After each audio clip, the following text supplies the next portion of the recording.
Hello, world. What separated your deep ball from everybody else? My deep ball, it has a little secret sauce to it, man. Never get too high, never get too low, but just keep moving. The whole story is Carlos never beat me in any kind of sports in high school. Welcome to the Orange is the New Black podcast. I'm your host, Ace Boogie, joined by my co-host, Zim. Zim, say what's up. What's up, world? How y'all doing this evening? We got a really, really special show. I think I was talking to people and I said, hey, we need to get back to what we do best, and that's talking to the players. So we had to go right to the trenches. Starting left guard for the Bengals, my man Quentin Spain. How you doing tonight, Quinn? I'm doing fine. How y'all doing? Pretty good, bro. Definitely ready for the season. Excited to see you kick things off. Yeah, I'm excited too. I can't wait. Right. Let me actually just jumping right into that. When you say you're excited for the season, in the off season, what it besides actually playing the game, but what are some of the major moments, just taking people into the locker room, some things that maybe in the offseason you're like, man, I can't wait to get back with my guys. What are some of the best moments that you think, playing professional football, people will never experience that?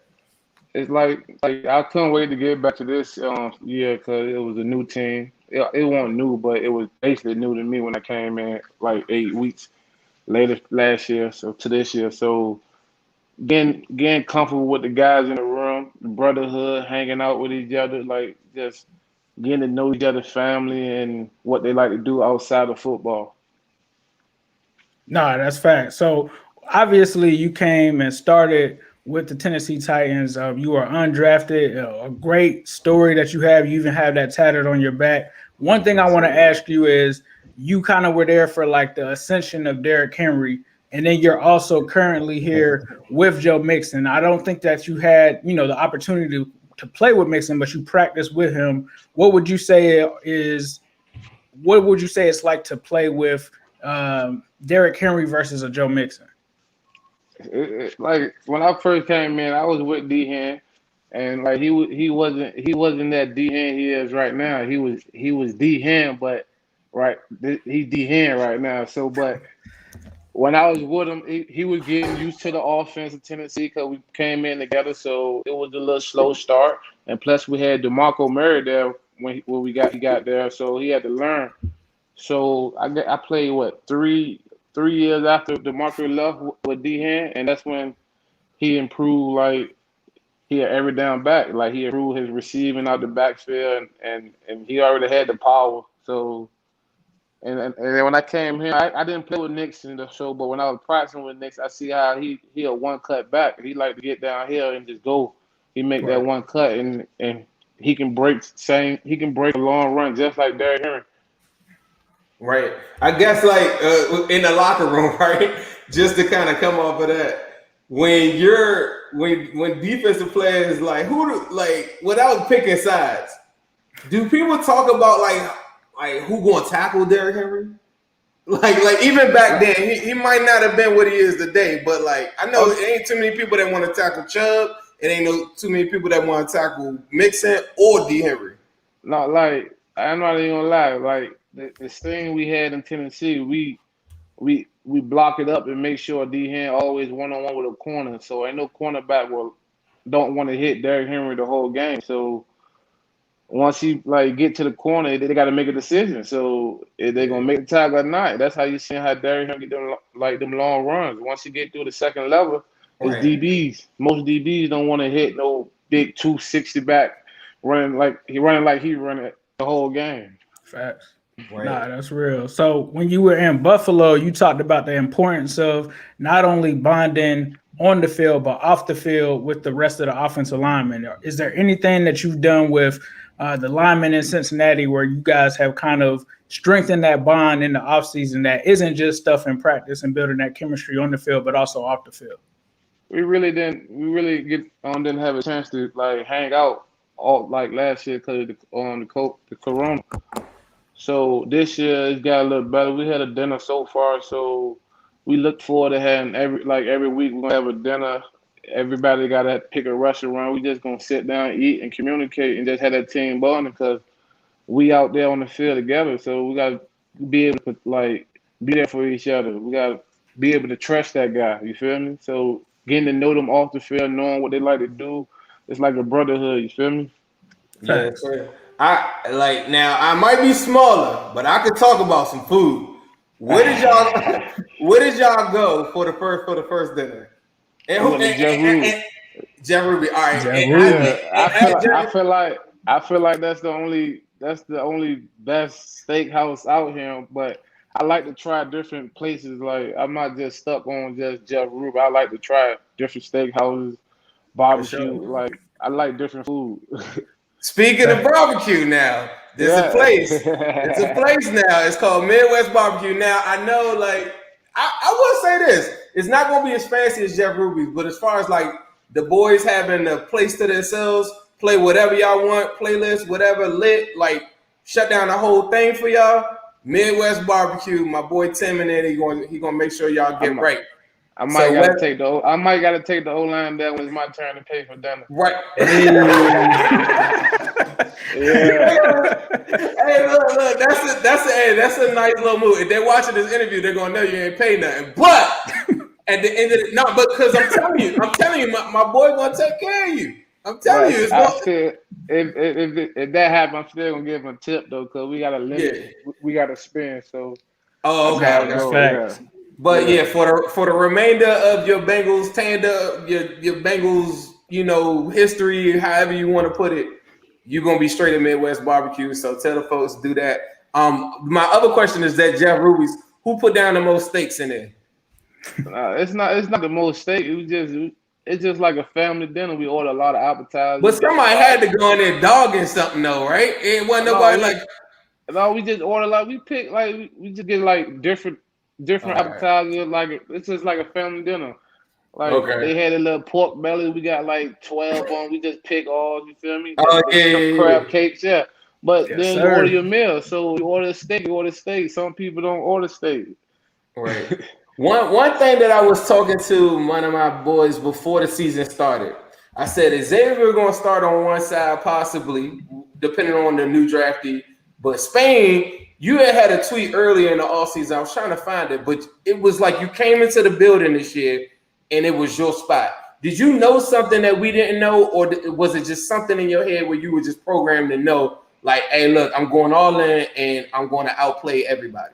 No, see, I didn't know anything about me starting, but I felt like I would have a shot because I've been in the league longer, so they gave me my opportunity and I just took it and ran with it because my whole career it's been competition for me, so I'm used to it. So I still I love it because it better than me. So if somebody coming in to push me, it's better than me. I'm not gonna get mad if I lose a job or nothing because I know you doing that is better than me. So it's better than the team. So we both working together to get better. So I leave that to the coaches and they make the decision.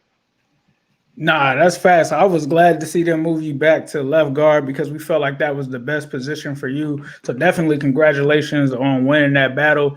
I want to talk about Petersburg, Virginia.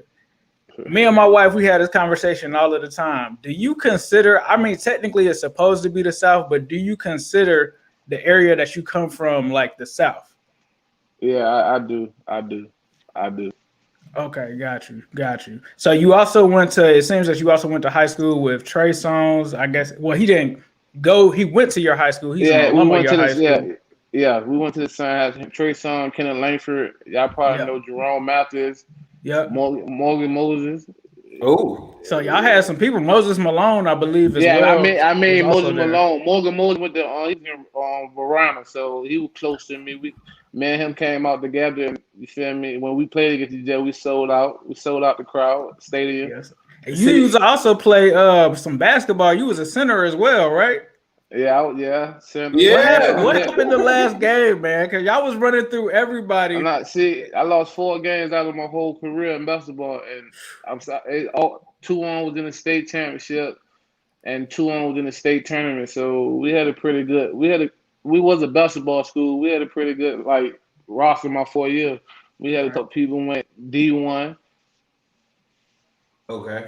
What I was going to say, I wanted to give somebody in the crowd said it's his birthday, Stephen Hoffman. So you better retweet this whole entire interview if I'm giving you a shout out on a Quentin Spain interview. So Yeah, happy happy birthday! birthday. Happy See, birthday, Stan. and we got Q to give you the shout out. So you better Yeah. tell everybody the RT that just I guess talk to me about just some of the different things from technique. And I know you probably answered this before, but I think a lot of people that kind of watch the film or seen you've gone from a different O-line coach to now Frank Pollack. Talk to me about like the difference in technique from last year to this year.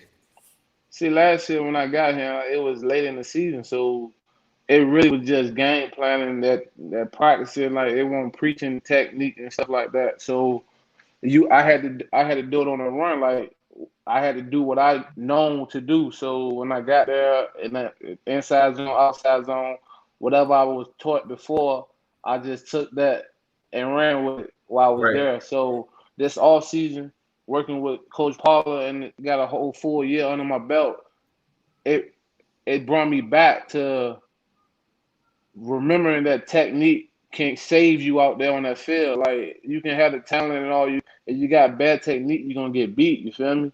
So I took a step back and listened to him when he came in because his technique, the same technique I was getting taught in Tennessee. Okay. And so it brought me back to my comfort zone. So him doing that, it really helped me. And I know you're saying on in when you first got there or just all of last year, it was just like let's play. Walk people through like just particularly. I wanted to ask you this going into that Tennessee game, like because that's a big game for like the fans to like for a more optimistic fan. We always kind of point to that game and say, look, we took it to Tennessee in that game. But I always look at it from your perspective. It's like this guy just arrived, and then like like what was that like the 2-3 days that like how long were you even on the roster before you even played in that game? See, when I came, last year for the Corona, you had to sit in the hotel for like 5 days. Right.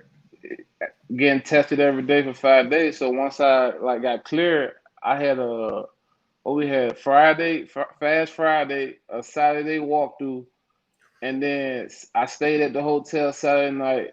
I woke up, and the coach told me to come in the building. So I'm planning like I ain't playing because I just got here, but we had a lot of injuries on the line, so it was a whole new starting four, and just Jonah was the only one starting. That's what I knew when I came. Right. So I come in. Coach told me to come meet him in the stadium, like 2-3 hours before the game, and he was just up. We upstairs. He told me, "Man, you might got a chance. You gonna play?" I'm looking like, all right, I'm gonna play. Yeah. All right. So we went upstairs. He was going over the game plan, and we were going over the Caden, and then next thing I know, the first series, he said I wasn't gonna start, but he said the dude was there longer, so he gonna start him. We gonna rotate each series. So happening, he jumped off sides the first series, and then they threw me in on the second series. And then once the second series over, they just told me to stay in there. They liked what was going on. So after that, it was just it was a wrap. He brought that aggression. He brought that aggression. But before that game, right? Now I know this is Joe is still there. Yeah. But for that game, for the person that says that the offensive line, like I hate the narratives behind it because if people watch offensive line play around the National Football League, it's been a big difference from college going to the NFL where some guys it's just a different state of affairs where some of these guys just aren't prepared like they used to be, I guess.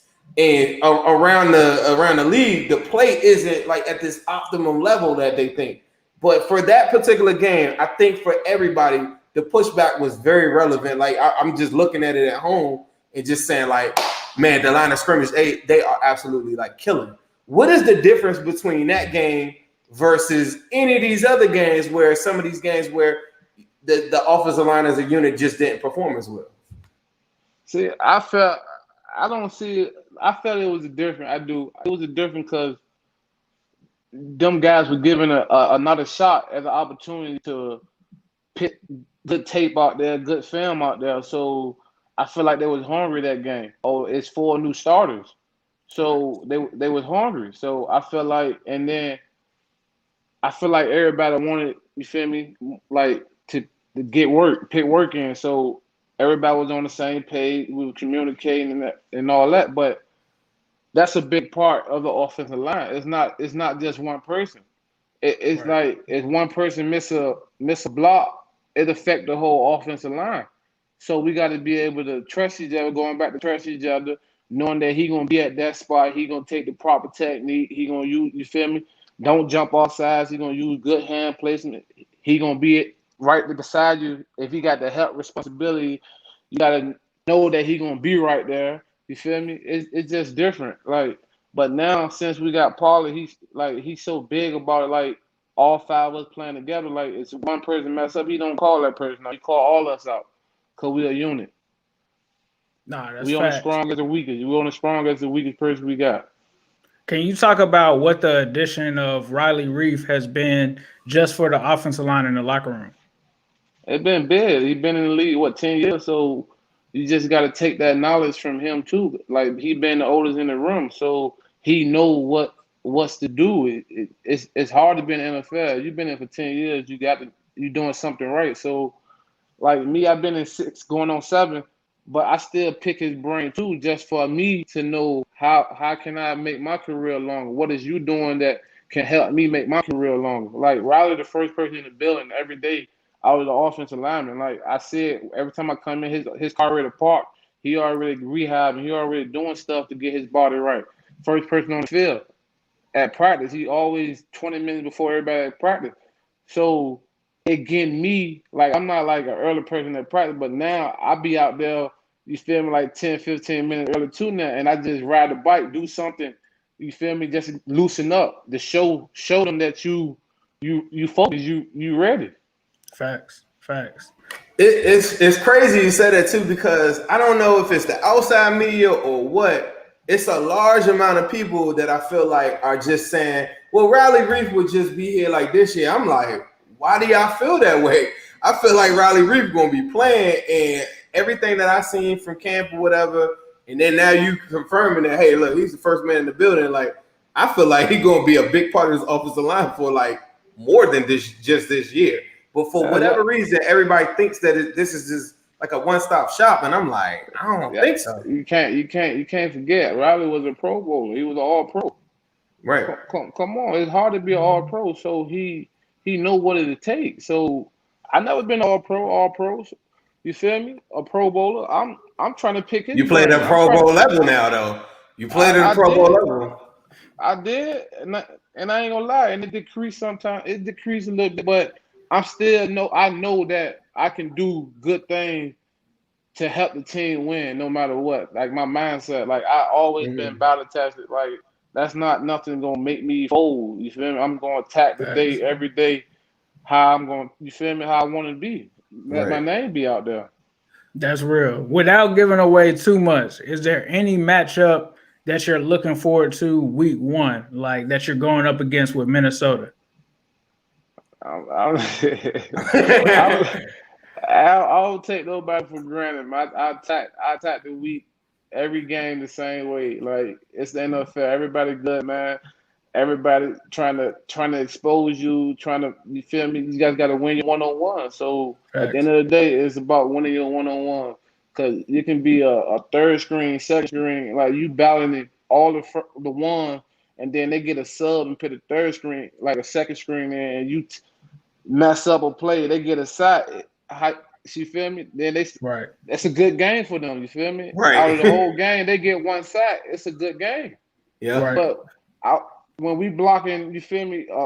67 plays a game, and we give up two, three plays, we had a bad game. You feel me? Right. It's different as an offensive lineman to a defensive lineman. So I feel like you feel me?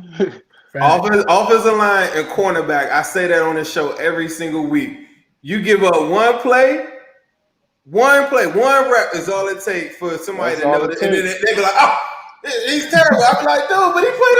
He was solid." They don't see the rest of the 60 snaps you took. You feel me? They just see them them bad plays, like we get a holding call, he holding or something like that. But what Right. about them other 659 plays? Right. Right. Facts. And what about all the other plays that they probably could have called holding on for the opposite team every single? That's it's crazy. Amongst yourselves, amongst the offensive line, what is the feeling like right now? What do y'all have discussion wise when you talk about like Joe Burrow, like seeing him going down, seeing what happened to him this last season, and then coming into this season? Is there anything that you all talk among yourselves about and just say, hey, look, this part of this could never happen again, or this or whatever, or do y'all even talk about the Joe Burrow injury at all? No, we don't talk about it, but we know what we have to do. Like coming into this season, the talk was about the offensive line protecting Joe Burrow. So at the end of the day, we don't got to talk about it. We know what we had to do. We got to protect now. At all, it don't matter how long it is. We just got to protect now. That's franchise quarterback.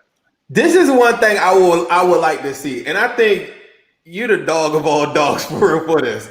One thing that used to really, really piss me off is like last year, Joe would get knocked out or hit late. They don't call nothing, and guys weren't even helping him out. Now this is probably prior to you coming in. Yeah, the Eagles game, Ben. If you ever watched the tape on that game, that's probably one of the worst beatings I've ever seen on a quarterback. But as a viewer, us watching at home, I kept on saying, bro, why don't they like stick up for him or like get up in somebody's face? That's one thing that I would like to see. Like somebody gotta be an enforcer or something. No, yeah, it's different. Like I've been telling the group, like it don't matter. You protect. If the quarterback just get knocked down and you around them, let's help them up. That's your quarterback. Even the running back, you see him on the bottom of the pile, you close to the running back, help him up. They see that. They see like, oh, he'll go to war with me. Like you helping him up. He see like, all right, he in this. Like this little thing, like if you leave him on the ground, he's gonna feel like, oh man, this man don't care, bro. He don't care about like the team. You feel me? So I'm big on that. Like if I'm around the quarterback, I'm picking him up. If I'm around the right, I'm picking him up. It take less energy for him to get up. If you helping him up, then he's trying to get up. It take more energy for him trying to get up after a big run. Let's help him up. Right. That was one of the things like that. Everybody can say whatever they want about offensive line play, but that was one of the things I just kept on saying is like they gotta help him up or they gotta like stick up for him on some of them instances. And that Eagles game, there was a couple other games where I felt like guys were taking late shots and there wasn't no repercussions for them people. So. Any late shot, we gotta face no matter what. Man, sir. Yeah, we can't have no cheap shot. If we gonna play the game, we can't let no cheap shot go off. Right. Nah, that's facts. That's facts. So one thing Zen wanted to ask, we saw that you had tweeted something last week, I think in response to CLB. So if you had to choose between the Donda album or CLB, which one are you choosing? I'm going Drake, man. I'm going Drake. Hey, Zen ain't gonna like that. I gotta go Drake. I got to. You don't gotta do that. Yeah, I got to. I'm gonna tell you this, in about what's today? What's the September time? About a month from now, just like any, and I love Drake. Let me tell you the reason why. Cause when I'm listening to that Kanye West, it feel like I can't. You feel like you're in church? You feel like you're in church? Yeah. All right. Yeah. But this is the thing. I did this for Ace. I do this for all my friends. I cut off like 10 songs because it's too many songs. I do agree on that. Yeah. But the hits and he gypped everybody. Well, How did he gyp everybody? How did he gyp everybody? Album release day, he didn't even come up with the album. Man, that's just marketing. Look, you gotta cut off some of them extra songs. I feel you, but the hits, like the songs with Roddy, the songs with y'all boy Lil Baby, Lil Durk, all them songs like them is hits, like them smash hits. I would listen to them, but I'm not listening to the. You feel me? To the rest of yeah. All right. But see, this is the thing. As a man of faith, and I know you're strong in your faith too. I'm gonna tell you, it's gonna come a point. It's gonna be a game. You're gonna walk out of the game and say, "Damn, I should have did more work." You know what's gonna happen? You're gonna have to cut that damn Donda on, and you're gonna get your inspiration. You're gonna be like, you know what? You're gonna stand up and be like, "Thank you." No, then I'll just cut that. I'll cut that raw wave on. You said you gonna cut that raw wave on? Yes, You and my man, who was that? Kyle guy. All right, so Kyle now plays for Golden State. We interviewed him. I think he told me, he gave me like a bunch of Rod Wave songs or whatever. He was like, ain't nobody late night, drop the top, ain't nothing like Rod Wave. And I was like, all right, bro. At all times you can put it on, don't gotta change the song. So Ace, with that, you're gonna have to ask him his top 5. I gotta get your top 5, bro. Top 5 rappers. All right. If you want to count Rod Wave as a rapper, he my number 1. I'm going Lil Durk. I've been on Lil Durk before he, you feel me, came famous. Blew up. Blew up. And I'm going Lil Baby. Okay. I'm going Future. Okay. It's whatever after that. So he L's up for them hitters Durk. He day one Durk.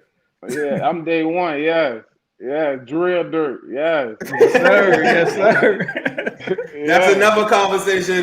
Me and Ace privately, we argue about that. Well, I don't think you really argue into it with Darius Phillips. Remember, Darius Phillips was talking about about Key versus Durk. Yeah, I'm Durk. I'm a day one Sosa. Like it's Durk can't do nothing with prime Sosa. Like that's not even. Sosa had them hits. Sosa got too. Man. You start going back to them the drill time you talking about with Durk. Go back to Back from the Dead. Like them, no skips, everything just. Man, all right. You true. But Durk, what Durk did though, people weren't messing with Durk. Durk had to, you feel me? He was doing that love song, that pain stuff. You feel me? And they tell me, no, that ain't Durk. But now you see him doing the same thing. Now Durk it blew up. You feel me? Right. So why y'all weren't messing with Durk back then? I was messing with Durk back then. I was messing with him when he was with Reese at Def Jam. I remember that. Yeah. When he was rocking with Louis and them. Yeah, I was on him. With Dave Low. Hey, he really. Hey, look, I haven't been a Durk hater, but I respect Durk's moves every single time. It's just for me personally. It's just, man, like there's no album that you could put to me up against any the Sosa Finally Rich. There is nothing that you could put up against Finally Rich. I got one question. What about Polo G though? Ooh, Polo G. That's so Polo G gonna have to be in your top 5. Yeah, 5. He can be the 5. He can be a 5. He can be 5. Polo G, I'm with that. He like that too. I used to, man. Polo kind of give me vibes too. When I remember I used to listen to Louis a lot. Yeah, King Louis. Yeah. So King Louis, like he kind of gave me that, but he's a lot more lyrical, and I think Polo G just thought like he ain't even scratched the surface on what he. Ever since that 3-headed goat song, that's it. That just changed it for me. Yeah, for sure. Going back to football a little bit. We can talk this rap stuff all day. Like that's nothing. But just going back to football, like, let me ask you, do you have any expectations for this upcoming season that you want to share with the people, like maybe some goals that you have? Man, my goal is I want a winning season, make the playoff, you feel me? But individual goals for me, I just want at least to get my name back out there like it was when I first came in the league and show the NFL that I'm here. I'm not like no backup, no, you feel me, or old vet. Or journeyman. Yeah, no journeyman. Definitely not. No journeyman. You're right. No journeyman. Right. So like my goal is just trying to make something, like make the top 100, do something that I never accomplished since I've been in the NFL, something different. Do you think it's possible? I was talking to one of my partners earlier today. He said, man, I think that the Bengals could score 30 points a game. And now from a fan standpoint, I can see that happening. But I was telling him that if you score 30 points a game, you going to a Super Bowl appearance. But like looking at all the people that you got around you, seeing what you're seeing, being on the teams that you've been on, do you think that that's even like, 28 to 30 points a game? Do you think that's possible? it's possible, but it's any Sunday, anything can happen. You feel me? Like it can be the worst team in the NFL playing against the good team in the NFL. At the end, you don't know what the outcome of the game will be because they might can sleep on that team. That team come out balling. You feel me? So I feel like we can pick up 30 points a game with the weapons we have and the defense we have. I think we can do that, but we all have to be on the same page in order to accomplish that goal if we're gonna do that. Facts. That's real. Somebody in the is that Luke? That's my boy Luke. No, he said, ask Q how many pancakes are you trying to get this year? And he ain't talking about food. Nah, see, I don't even count the pancake. I just trying to get just win my one-on-one. If a pancake happen, it happens. Like I'm out there being aggressive. Something like they grown mans too. They get paid too, so they not trying to get dumped on the ground. You feel me? Facts. Well, Quinn, I just want to wish you the best of the luck this season, bro. You definitely have the whole city of the Natty behind you, and we appreciate you for stopping by the Oranges to Do Black podcast, bro. Before you get out of here, though, I know that you just restarted your Instagram and your social media stuff. Bro, let the fans know where they can find you at. On Twitter, you can find me at Mr. Undrafted. Always happy Mr. Undrafted, and I just got a new Instagram. It's Quinton_Spain. So y'all be sure to follow Quentin on that. Appreciate you, bro. Right now. Yes, sir. I'm about to make a call too. We're gonna get Rod Wave at one of these games too. We're gonna have you see Rod Wave coming down here. Hey, coming down. He performed in Cincinnati, downtown Cincinnati. Oh, you want to stay? Yes, sir. Right after practice, I'm in there. Yes, sir. He got it all mapped out. You gotta send me. Hey, do me a favor. Send me a video or something. You gotta send me something. I gotta see you turning up to that. Hey, no, I'm trying to get him a signed jersey too. I'm trying to get. I'm trying to connect with him. I'm a businessman, man. I'm trying to get my face out there. Yes, sir. I feel like when this whole football thing is over, like you could just have your own club, your own venues or whatever, and just be your own damn bouncer for real. No, not no bouncer, but I was thinking about open up a little hookah lounge, like restaurant hookah lounge at night. I was thinking about that. Cincinnati, on my background, I'm from DC. I live in DC. Ace is currently in Florida.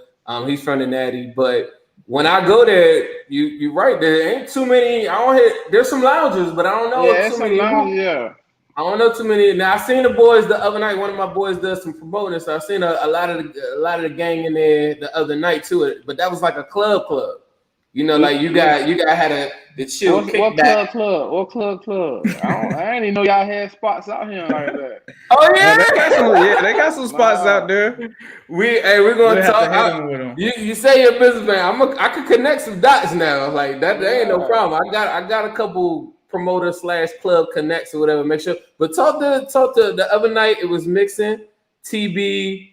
Jamar Chase. It was a couple boys. I seen them boys turning up. Gotta go talk to them. They leaving you out. You better walk up to them like, why y'all leaving me hanging? We supposed to be a family, and we got right. And then you can walk in there and force, and everybody gonna move the hell out the way. I ain't doing all. I ain't looking for. I'm just vibing. If I'm in there, I'm just vibing. Right. I'm out the way. I'm in the back. I'm just vibing. I like listening to good music, man. For sure. But I could feel the love. I love the energy that you brought. I love the energy that you bring to the team every single time you step out there. I love your mindset. I appreciate you. I think you're an amazing man. I think the fan base needs to hear from you. I don't remember, but seeing you talk to us a couple times, so I had to reach out and say, man, I need this guy to, put the smile on the internet for him real quick. So I'm really, really appreciative of you having some time to come and do this with us. And I'm wishing you a great year. I know you're gonna be successful, and it's time, baby. It's time to get these dubs now. All right, guys. Thank you. No problem at all. Appreciate the time again, Mr. Spain, Mr. Undrafted. I'm Ace Boogie. He is M. Hude. And of course, we have to end this with a yes, Sirski. Hello, world. What separated your deep ball from everybody else? My deep ball, it has a little secret sauce to it, man. Never get too high, never get too low, but just keep moving. The whole story is Carlos never beat me in any kind of sports, and